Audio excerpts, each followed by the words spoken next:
नमस्कार, मी वृषाली नमस्कार, मी Pushkar. And welcome back to a new blog. तर आज आम्ही आलेलो आहोत असंच संडे आहे, मस्त सनी वेदर आहे आणि आम्ही आलेलो आहोत लेक ब्रियन्सला. हे इंटरलाकेनच्या जवळ येतं आणि आम्ही फर्स्ट टाइम येतोय ब्रियन्सला. तर आमच्याबरोबर ऑफकोर्स बेबी आहे आणि मोमो पण आहे आणि बाबा आलेले आहेत इंडियावरनं, सो त्यांनाही हे दाखवायचं होतं. तर संध्याकाळची वेळ 4:30 झालेले आहेत आणि आता आम्ही इथे गाडी पार्क केलेली आहे आणि आय थिंक इथून एक थोडंसं 400-500 मीटर वॉक आहे. तर आता आम्ही तसं जाणार आहोत आणि बघूया आज काय काय बघायला मिळतंय ब्रियन्स ह्या पूर्ण एरियामध्ये, तसं आम्ही तुमच्यावर शेअर करू. बाळाच्या डोळ्यावरती ऊन येतंय त्यामुळे मी असं ठेवलंय आणि इतकं शांत आणि मस्त एरिया आहे. पुष्कर आणि बाबा तिथून आलेत कारण हा थोडा स्लोप आहे, तर बाबांना जमलं नसतं त्यामुळे तिथे थोड्या पायऱ्या होत्या, तर पुष्कर तिथून त्यांना घेऊन आले आणि माझ्याकडे प्रॅम असल्यामुळे मी इथून आले.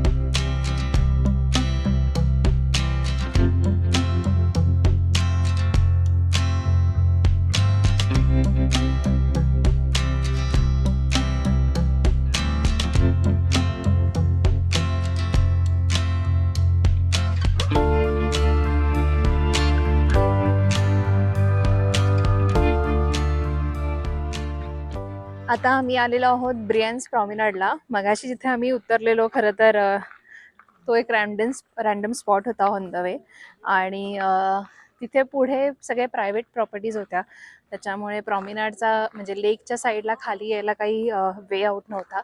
त्यामुळे मग आम्ही नंतर प्रॉमिनाड टाकलं. तर तिथे आम्ही आत्ता आलेलो आहोत आणि खूपच सुंदर आहे. खूप मला वाटतं हा 1 किलोमीटरचा वगैरे प्रॉमिनाड असेल आणि पूर्ण असा सुंदर टर्कवाईज कलरचं पाणी आहे, शांतता आहे, लोक आहेत पण असं खूप गजबजाट नाही आहे, शांत वाटतंय आणि छान सनी वेदर असल्यामुळे खूप मस्त वाटतोय लेक बघायला. आणि आता आम्ही थोडेफार फोटोज पण काढले. आता बाबा चालवत आहेत त्याला आणि इथे मोमो आणि पुष्कर. तिथे पार्किंग पण आम्ही कार पार्किंगसाठी पण बऱ्याच जागा आहेत. इथे एक पार्किंग आहे, पाठी ही जागा आहे. सो ब्रियन्स या एरियामध्ये बेसिकली बघण्यासारख्या खूप साऱ्या गोष्टी आहेत. ऑफकोर्स प्रॉमिनाड तर आहेच, एक चर्च आहे, त्याच्यानंतर वॉटरफॉल आहे आणि मला वाटतं अजून 1-2 गोष्टी आहेत.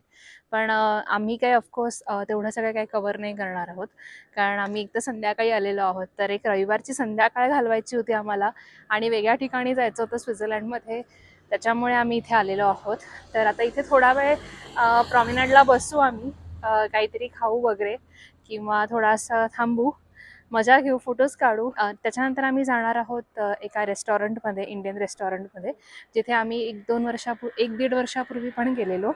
सो ते आम्हाला आवडतं कारण तिकडची टेस्ट चांगली आहे. तर ते कुठे आहे आणि तिथे काय काय छान छान खायला मिळतं ते पण आम्ही नक्की तुमच्यावर शेअर करू. सो चला, प्रॉमिनाडला काय काय गोष्टी आहेत ते बघूया अजून.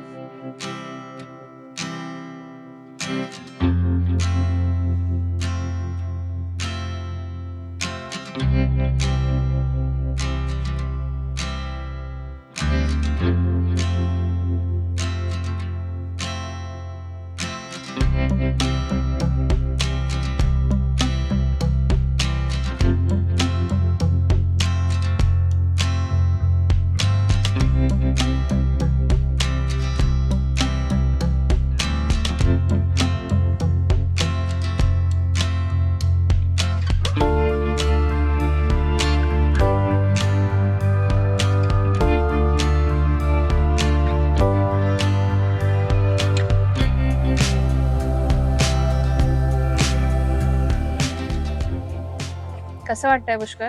लाटांचा आवाज ऐकून झोप येते मला. टू बी ऑनेस्ट, आमच्या इकडचा जो लेक आहे त्याचं प्रॉमिनाड मला जास्ती आवडतं, बट ह्याचं पण एक सौंदर्य खूप वेगळं आहे. येस, आय थिंक आपल्या इकडे जे माउंटनचं फॉर्मेशन झालंय ना हा, आणि ते खूप ज्यानुसार सुंदर लेक वाटतं. आहे तो एक्झॅक्ट खूपच सुंदर आहे, खूपच सुंदर आहे. एक्झॅक्ट.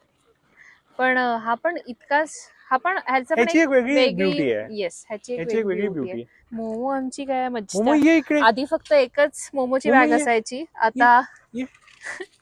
मोमो आणि मोमो आमच्या आणि बाळाची. मोमो आणि बेबी. चल ये वरती ये. चल चल चल वरती ये. ए बाळा पडशील. ए ये खाली नाही, खाली मोमो. नाही, खाली नाही, खाली नाही. तिला फक्त पाण्यात जायचं असतं. मोमो बस खाली. तू वॉटर बेबी कधी झाली मोमो? ए मोमो हे बघ पुष्कर बोलत आहे. हे बघ काय खाऊ आहे बघ. तू वॉटर बेबी कधी झालीस मोमो? एका जागी बसणं एका नाही, जागी बसणं नाही आम्हाला, म्हणून आम्ही शाळेत नाही जात. Patience zero. हा मोमो, म्हणून तू शाळेत नाही जात ना. पळत बसशील शाळेत. आणि बेबी बघा इकडे. तर तुम्हाला असं वाटत असेल की बाळ किती मोठं झालंय, तर बाळ अजूनही 2.5 महिन्याचंच आहे. खरं तर उद्या माझा बर्थडे म्हणून आम्ही आज बाहेर पडलेलो, कारण उद्या वेदर खराब दाखवतोय, पाऊस दाखवतोय खूप. स्टील वी डोंट नो पडेल की नाही, पण मोस्टली उद्या घरीच सेलिब्रेट करू. येस. आणि त्यामुळे आज आम्ही बाहेर आलेलो आहोत. संडे आहे तर पुष्करने ऑफकोर्स सुट्टी घेतलेली उद्यासाठी, पण बघूया, अजून काही डिसाइडेड नाहीये बर्थडेचं काय. आणि बाळाला आम्ही 1-1.5 महिन्याचा झाल्यानंतरच थोडं थोडं बाहेर न्यायला सुरुवात केलेली आहे. फार लांब नाही नेत आम्ही, 1 तासाच्या अंतरावरती किंवा अर्ध्या तासाच्या अंतरावरती असं जाऊन येतो, जेणेकरून त्यालाही बाहेरच्या गोष्टींची जाणीव होईल. आणि इकडच्या ज्या मिडवाईफ्स असतात, तर त्यांनी तर आम्हाला सांगितलेलं की एव्हरी डे त्याला बाहेर ॲटलिस्ट वॉकवर न्या. एव्हरी डे होत नाही वॉकचं, कारण मोमो असते आणि मी ह्याला फक्त बाहेर घेऊन गेले की मग मोमोलाही बाहेर यायचं असतं, आणि मी दोघांना ॲट अ टाइम नाही सांभाळू शकत, कारण मोमो नीट चालत नाही आमची. त्यामुळे पुष्कर लागतो, पुष्करची हेल्प लागते. आणि पुष्कर ऑफिसवरनं येऊन हे सगळं करेपर्यंत कधी होतं कधी नाही होत. सो असं चाललेलं आहे मजा. पण आमचा प्रयत्न असाच असतो की जास्तीत जास्त बाहेरच्या गोष्टींशी पण त्याने त्याची बॉडी अकस्टम व्हावी किंवा त्याची इम्युनिटी त्या ह्याने वाढावी. आणि आम्हाला मिडवाईफने पण तेच सांगितलंय. सो त्याच्यामुळे आम्ही बाहेर फिरत असतो. व्लॉगिंगच्या दृष्टीने आमचं अजून तेवढं इच्छा असते, पण नेहमी होतं असं नाहीये. Correct correct. खूप पण, इच्छा असते की ब्लॉगिंगनी हे कर, बट कसं आहे, नवीन गोष्टी आहेत, आम्ही पण शिकतोय, त्यानुसार आम्ही बॅलन्स करतोय. नवीन देश आहे, इकडे काय सगळं आपल्याला मदतीला सगळं नसतं इंडियामध्ये असतं. एक्झॅक्टली.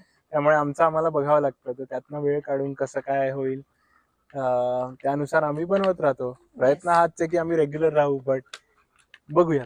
येस. तो बाळ अजून थोडं मोठं झाल्यानंतर मे बी आमचं जास्त रेग्युलर व्हिडिओज आम्ही शूट करू शकू आणि अगेन पोस्ट करू शकू.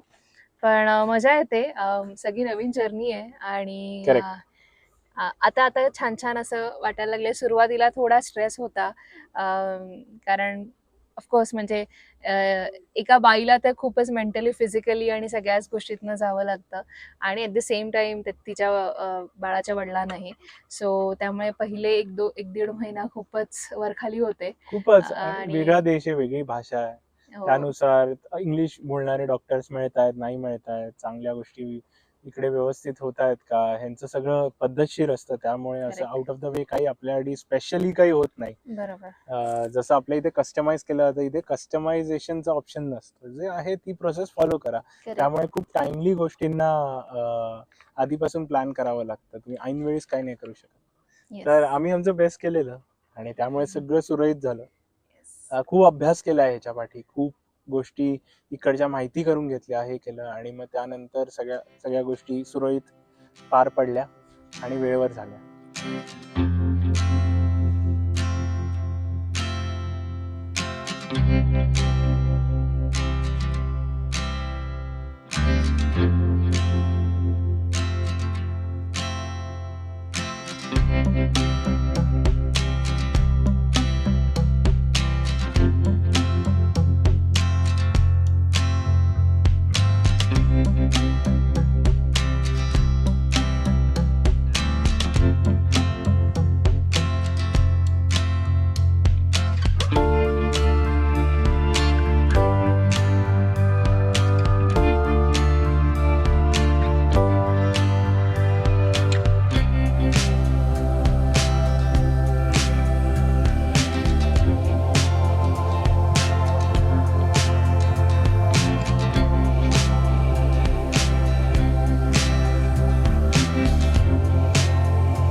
A few moments later.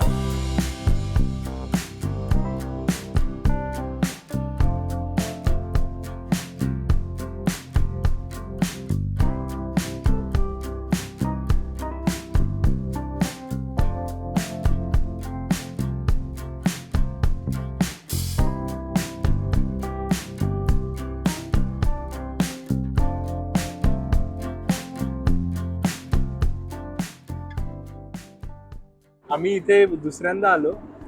पहिल्यांदा आम्ही आलो तेव्हा बाबा ताई सगळे होते आणि बाबांची म्हणून फरमाईश होती की इथे परत यावं, त्यामुळे आम्ही परत आलोय. आणि खूपच सुंदर आहे इकडे टर्बन. तुम्ही जर कधी थून एरियामध्ये आला तर टर्बन या रेस्टॉरंटला नक्की या. आम्हाला जर बोलता आलं शेफशी किंवा ओनरशी तर आम्ही नक्की. लास्ट टाइम आम्ही खूप छान गप्पा मारलेल्या त्यांच्यावर. शेफ तेव्हाचे वसईचे होते, तर त्यामुळे खूप चांगल्या गप्पा रंगलेल्या. तर आता कळेल.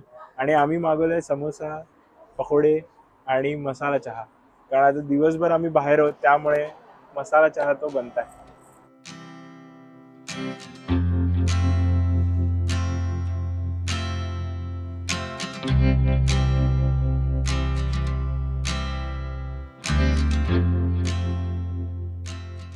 गरम गरम छान फुलके का पोळ्या, मस्त तूप लावलेल्या आहे की नाही, छान आलेलं आहे. कढाई पनीर, मुर्ग, रोगन जोश आणि भात. चला. One eternity later. सो आम्ही आता निघालेलो आहोत Yes. खाऊन, आणि जेवण अतिशय सुंदर होतं. मी आणि स्पायसी. आणि स्पायसी येस. आणि नुसतं स्पायसी नाही, इंडियन स्पायसी होतं. कारण इथे ते विचारतात तुम्हाला की स्पायसी हवंय की मीडियम स्पायसी, बरोबर. तर आम्ही स्पायसी सांगितलेलं. आणि आतापर्यंत मी कुठल्याही जेवढे स्वित्झर्लंड मधले इंडियन रेस्टॉरंटमध्ये खाल्लंय, ते स्पायसी सांगूनही फारसं स्पायसी नाही देत. पण इथे तसं नाहीये. तर तुम्हाला प्रॉपर स्पायसी खायला मिळेल. जर तुम्हाला Exactly. तुमचा हो. टॉलरन्स असेल किंवा तुम्हाला आवडत असेल तर तुम्ही नक्की इथे टर्बन नावाच्या रेस्टॉरंटमध्ये येऊ शकता. आणि टेस्ट पण खूप छान होती. सगळंच ओव्हरऑल खूप मस्त होतं. मजा आली खाऊन. शेवटला आम्ही स्पायसी खाल्ल्यामुळे छानपैकी आईस्क्रीम खाल्लेलं आहे. आणि आजचा दिवस आम्ही इथे एंड करतोय. खूप लेट झालाय. बाळही थोडंसं क्रँकी व्हायला लागलंय. तर आता आम्ही घरी जाणार आहोत. हा ब्लॉग आम्ही इथेच थांबवतोय. हा ब्लॉग आवडला असेल तर नक्की लाईक करा, शेअर करा आणि सबस्क्राईब करा. भेटूया नेक्स्ट ब्लॉगमध्ये. तोपर्यंत बाय बाय. बाय.